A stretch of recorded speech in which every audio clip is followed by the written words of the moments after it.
taught this program, and so have I, since we were kids at our mother's knee, in the same way that Jesus was taught this program at Mary's knee.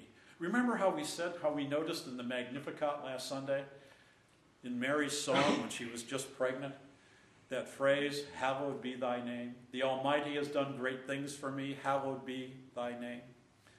Didn't we hear already there the seeds of the Lord's Prayer? Didn't Jesus learn at the knee of his mother everything he already needed to know? Maybe it was renewed in him. He already knew it from heaven. But there at his mother's knee, he was brought up in a program in the way he should go, and he never deviated from it. And it's so traditional. Even I rebel against it. I started to rebel against it when I was a kid, and then when I was a teenager. And then when I thought I was really smart in my 20s, I rebelled against this program. Don't we all? What's the program? Prayer and meditation. Dr. King had a whole outline for the Christian life, and the very first commandment in his 10 commandments for the Christian life: meditate daily on the life and teachings of Jesus. Meditate daily on the life and teachings of Jesus, on his character, on his teachings. What's the greatest part of the law? What's the heart of the gospel? What's the heart of God's message? That lawyer asked Jesus that day, and he said, well, love God with all your heart and mind and soul and strength.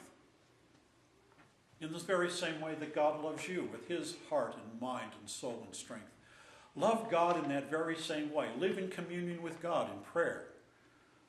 Come into communion with the character of God, because God is reaching out to you all the time to have fellowship with you. Open yourself out to him. Take time to relate to God as he wants to give himself as a Christmas gift to you. In prayer, in meditation. Love God with all your heart and soul and mind and strength. Take time to be with God. Take time to let God be with you. And then what's the other part of the program? Love your neighbor at least as much as you love yourself. How about love your neighbor with all your heart and mind and soul and strength in the very same way that God loves your neighbor.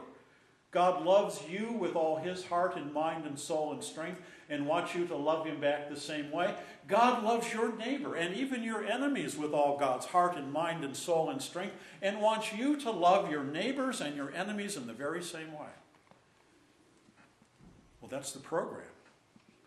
In prayer and in good deeds toward one another. In prayer and communication with God.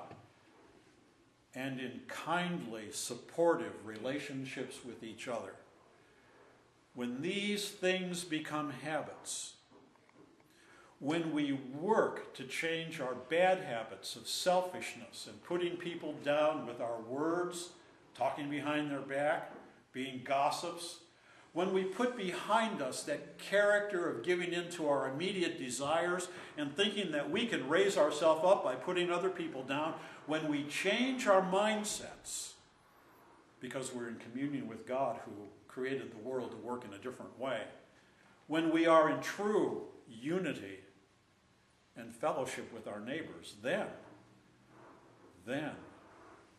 the vision, the hope that we have, we will see coming, in fact, to fruition.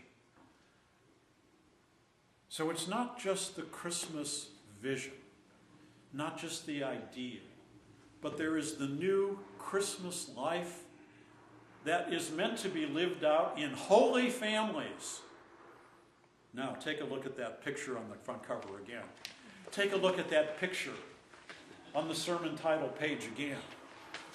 There's a holy family there. A family poor.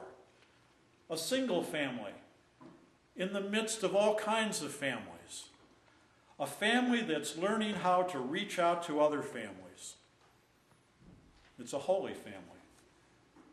Growing up in discipline and maturity, in the maturity of being concerned for other people as much as they're concerned for themselves. Who knows that if charity begins at home, it overflows from the house to other people. If there is really charity at home, then it will flow In the same way as those streams of justice flow down from the mountains, in the same way that our cup of charity runs over in the 23rd Psalm, in the same way will Christmas charity overflow from us, who had been Scrooges. Remember old Scrooge? Remember that story? We've all been like Scrooge. But then the spirit of Christmas came to him, and it was hard to change, but he changed. And he said, I'll keep Christmas in my heart all the year. Well, it took a habit-changing kind of commitment. Do you have that habit-changing kind of commitment here at Trinity? Because Trinity is spoken of in these lessons for today. Did you hear it? Did you hear it in the lessons, talking about Trinity? Because from you, O Bethlehem, one of the smallest clans in all the families of Israel, from you, O Trinity, one of the smallest congregations in the central southern Illinois Synod, one of the smallest congregations here in Alton, from among you will come one. You know what I think? From among you, as one family, will come many witnesses to this community that needs to feel the spirit of Christmas as we come to the end of 2009 and begin 2010. From among you who have been touched by the spirit of the Christ child and who are growing up to be Christ-like adults in his character, from among you giving that witness from this place will come the new beginning. Did you hear the other part about Trinity in that first lesson for today? In the prophecy from Isaiah, where it said, from the stump of David, from the burned out stump of his family tree before him, there will shoot forth a new branch. In other words, there was a dead end. The family tree got cut off. You know, we here at Trinity, you all have experienced that kind of disruption in our congregational life. You live in some grief and shock. Things are so different here than they were just a few years ago. Have we been able to get our heads around that? Have we been able to get our hearts around that? Have our wounds become to heal? Have our disorientation become set in a new direction yet? I want you to hear the word of the Old Testament prophecy about the coming of the Christ child as it applies to this congregation. All you veterans who have gone through the conflict and disruption here.